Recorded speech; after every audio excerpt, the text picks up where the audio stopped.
अस्सलामुअलैकुम, कैसे हैं आप सभी लोग। Welcome back to my YouTube channel. उम्मीद करती हूँ बिल्कुल ठीक ठाक होंगे, खैरियत से होंगे और मज़े में होंगे। आज के इस ब्लॉग का आगाज़ हो रहा है इंतहाई हसीन शाम से, और इस खूबसूरत मौसम में हमने डिसाइड किया कि क्यों ना ब्लॉग शूट किया जाए और साथ साथ आप लोग साथ शेयर किया जाए कि हम लोग क्या क्या कर रहे हैं। तो इस हसीन मौसम को देखते हुए हमने सोचा कि क्यों ना मज़ेदार सी बिरयानी बनाई जाए, और इसकी ज़िम्मेदारी ली मेरे हस्बैंड ने। उन्होंने कहा कि बिरयानी बनाऊंगा मैं, क्योंकि उनको बहुत ही ज़्यादा शौक है बिरयानी बनाने का, स्पेशली लकड़ियों पर। क्योंकि मैं बनाती हूँ तो मैं कोशिश करती हूँ यार किचन में जाऊँ और इजीली बिरयानी बना के आ जाऊँ, लेकिन उनको थोड़ा सा जो है ना वो लकड़ियों पे बनाने का बहुत ज़्यादा शौक है। तो उन्होंने कहा कि मैं तो लकड़ियों पर ही बनाऊँगा, क्योंकि मौसम भी बहुत अच्छा हो रहा है। तो हम लोग पोर्च में अच्छी मज़ेदार हवा में बनाएंगे बिरयानी। तो मैंने भी कहा चलें ठीक है, और हमने तैयारी स्टार्ट कर दी थी। लहसुन अदरक मैंने छील लिया था, हस्बैंड ने प्याज टमाटर काट लिए थे, और ये सब चीज़ें जो हैं वो फिर हमने रेडी कर ली थी। यहाँ पर जो है वो सब चीज़ें रेडी हो चुकी थी। प्याज टमाटर हरी मिर्चें लहसुन अदरक हम लोगों ने हर चीज़ रेडी करके रख ली थी। अच्छा, क्योंकि हमने ये पोर्च में बनाना था तो पोर्च को हमने खाली भी करना था। तो हस्बैंड ने जो है वो गाड़ी बाहर निकाली, क्योंकि गाड़ी बाहर निकलेगी तो पोर्च में जगह बनेगी, और ये इस एरिया में हमने बिरयानी बनानी थी।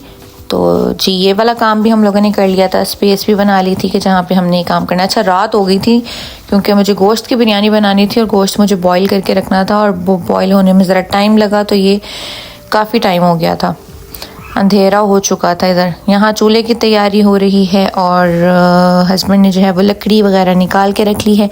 अब इस लकड़ी को तैयार किया जाएगा, क्योंकि ये लकड़ी थोड़ी मोटी है, और इसको जिस तरह भी सूटेबल साइज़ में लाने के लिए इसको कट जो करना पड़ता है, वो फिर अब हस्बैंड जो है ना वो कटिंग स्टार्ट करेंगे इसकी, क्योंकि कटिंग करना भी जो है ना वो बहुत ज़्यादा ज़रूरी है। क्योंकि फिर बहुत मोटी लकड़ी होती है ना, तो वो जलती भी बहुत देर से, और फिर बहुत ज़्यादा टाइम लगता है इसको करने में काम को ना। तो इसीलिए हम लोगों ने यहाँ पे अपना टाइम बचाने के लिए लकड़ी वगैरह तैयार करना स्टार्ट कर दी थी। और यहाँ गोश्त भी बॉईल हो गया था। गोश्त बहुत ही ज़बरदस्त बॉईल हुआ था, बहुत ही अच्छा गल गया था, ना ही बिल्कुल ऐसा था कि बिल्कुल ही मैश हो जाए, और बिल्कुल बहुत ज़्यादा सख्त भी नहीं था, बहुत अच्छा गल गया था, क्योंकि अभी ये चावलों में भी गलेगा ना। तो यहाँ लकड़ियाँ भी बिल्कुल अच्छे तरीके से हमारी तैयार हो गई थी। अब बारी थी चूल्हा बनाने की। तो चूल्हा बनाने की भी इनकी अपनी टेक्निक है। यहाँ ये बड़ी सी स्लैब रख कर इसके ऊपर ईंटें सेट करनी है, 3 साइड्स में, इसके 3 डायमेंशंस में इसको इन्होंने सेट करना है। ये आप लोग जिस तरह देख सकते हैं कि हाँ जी, और साथ साथ ये भी हिला के ये भी चेक करें कि ये स्टेबल हो, कि खाना पकाते हुए जो है ना वो देगची डिसबैलेंस ना हो, या खाना ये ना हो कि ज़ाया हो जाए। तो इसलिए यहाँ पर ये भी अच्छे तरीके से सेट कर ली है देगची को। और मैंने चीज़ें भी सारी बाहर ला के जो है ना वो असगर से कहा था कि असगर ला के सेट कर दो। असगर साहब जो हैं वो चीज़ें ला के रखते जा रहे थे बाहर टेबल पे।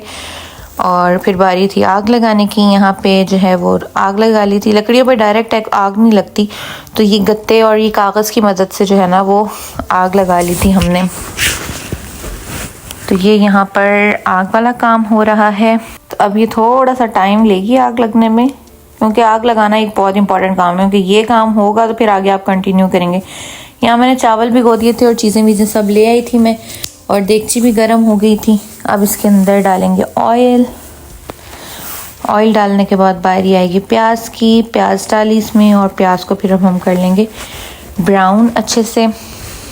साथ साथ आँच को भी देखना है। मुझे लकड़ियों पे बनाना इसीलिए डिफ़िकल्ट लगता है। मैं वीडियो बना के जो है ना वो थक गई थी खड़े खड़े, तो मैंने सोचा कि क्यों ना अपने लिए थोड़ा सा आराम का बंदोबस्त किया जाए। तो मैं भी चेयर ले आई थी और इस पे बराजमान हो गई थी और साथ में नज़र रखी हुई थी कि क्या हो रहा है क्या नहीं हो रहा। यहाँ पे प्याज जो है वो ब्राउन होना स्टार्ट हो गई थी, क्योंकि ये इनका थोड़ा सा तरीका यूँ है कि प्याज जो है ना जब ब्राउन हो जाती है तो ये सेपरेट कर लेते हैं, और फिर ऊपर से दम लगाते टाइम जो है ना वो छिड़कते हैं। तो ये यहाँ पे प्याज ब्राउन हो गई थी, और अब इन्होंने निकालने की तैयारी करनी थी। और यहाँ पर जो है वो प्याज ये निकालना स्टार्ट हो गए हैं। ये प्याज ना बड़ी मज़े की क्रिस्पी हो जाती है, फिर ऊपर बाइट्स में जब ये आती है ना, जब हम बिरयानी खाते हैं तो मज़े की लगती है। और ये लहसुन अदरक का पेस्ट डाल दिया है। हाँ जी, लहसुन अदरक का पेस्ट डालने के बाद उसकी हल्की सी जो है ना वो भुनाई होगी। अब बारी आ जाएगी टमाटर की और हरी मिर्चों की। यहाँ पे टमाटर और हरी मिर्चें डल गई, और इसके बाद अब इनकी भुनाई होगी। हरी मिर्चें मुझे बहुत ज़्यादा लग रही थी, और क्योंकि इनको चटपटा बहुत पसंद है तो इनकी फेवरेट है। बाद इसमें गोश्त ऐड कर दिया है। गोश्त के जो है वो ऐड करने के बाद अब बारी आ जाती है थोड़ी सी यखनी डाल दी थी ताकि मसाला लगे नहीं। हाँ जी, जो गोश्त मैंने बॉईल किया था ना, गोश्त मैंने सिंपल पानी के अंदर लहसुन अदरक का पेस्ट और नमक डाल के बॉईल किया था। और इसका फ़ायदा ये था कि आपका जो है ना वो गोश्त में स्मेल नहीं आती लहसुन अदरक का। जब आप उसमें पेस्ट डाल देते हैं तो गोश्त में से स्मेल ख़त्म हो जाती है और गल भी अच्छा जाता है। तो और हम लोगों ने इसके अंदर यखनी में ही बनाएंगे, पानी वगैरह बिल्कुल नहीं डालेंगे, यखनी में ही बनाएंगे। यहाँ नमक डाल दिया है, तकरीबन 1.5 टीस्पून डलेगा टोटल, क्योंकि अब इसके बाद थोड़ा सा और डालेंगे। ये बिरयानी मसाला, शान का जो बिरयानी मसाला है वो हमने डाल दिया है। और मसाला यहाँ भून रहे हैं ये, और यहाँ मसाला अच्छे तरीके से भुन चुका है। अब इसके बाद बारी है यखनी डालने की। अब यखनी इसके अंदर डालेंगे। अच्छा, चावल मैंने तकरीबन 2.5 कप लिए थे और यखनी तकरीबन जो है वो 3 कप के बराबर इन्होंने डाली है। और नमक यहाँ हमने टेस्ट किया था, नमक कम लग रहा था तो नमक हमने मज़ीद इसमें ऐड कर लिया था। आप भी अपने हिसाब से नमक मिर्च कम ज़्यादा कर सकते हैं। हर बंदे के अपना होता है सिस्टम कि कोई तेज़ खाते हैं, कोई जो है वो लाइट खाते हैं। तो ये चीज़ जो है वो आप ख़ुद अपने हिसाब से ऊपर नीचे कर सकते हैं। अच्छा, यहाँ पर जो है वो बॉईल आ गया था पानी में, तो हमने जो चावल थे भीगे हुए वो इसके अंदर ऐड कर दिए थे। और चावल डालने के बाद बहुत ज़्यादा हिलाना नहीं है, हल्का सा बस इसको स्टर करना है, क्योंकि ऑलरेडी भीगे हुए होते हैं ना, तो फिर खदशा होता है कि ये टूट ना जाए चावल, और फिर टूट जाते हैं तो फिर खिले खिले नहीं बनते चावल, तो फ़ायदा नहीं है, लुक बहुत ख़राब होती है फिर। और यहाँ पर हम इंतज़ार करें कि इसके अंदर बॉईल आ जाए, पानी रिड्यूस हो जाए, और ये रिड्यूस होने के बाद बस अब ये दम लगाने की बारी आ गई थी।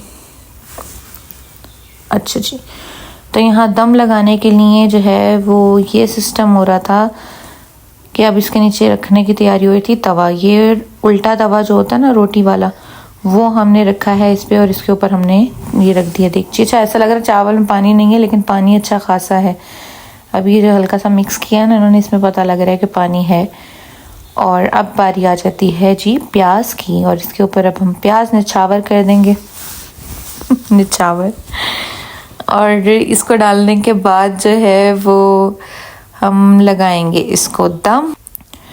यहाँ दम लगा दिया, इसके ऊपर वेट देने के लिए हमने ईंट रख दी है, फुल देसी स्टाइल हमने रखा है। और यहाँ पे हमने इवन के जो है ना वो सर्विंग भी देसी स्टाइल में ही की है, कि हम अंदर ही ले आए हैं देगची पूरी टेबल पे। और मैंने टेबल के ऊपर जो है ना वो चादर और डिश रख दी थी एक स्टील की, क्योंकि ये वाली टेंशन थी कि भाई टेबल ना ख़राब हो। और यहाँ चावल हमारे बिल्कुल तैयार हो चुके हैं, और क्या ही ज़बरदस्त खुशबू आ रही थी। जैसे ही ये ढक्कन खुला था, बेहतरीन खुशबू जो है वो चारों तरफ फैल चुकी थी, और इतने ही कोई मज़ेदार चावल बने थे।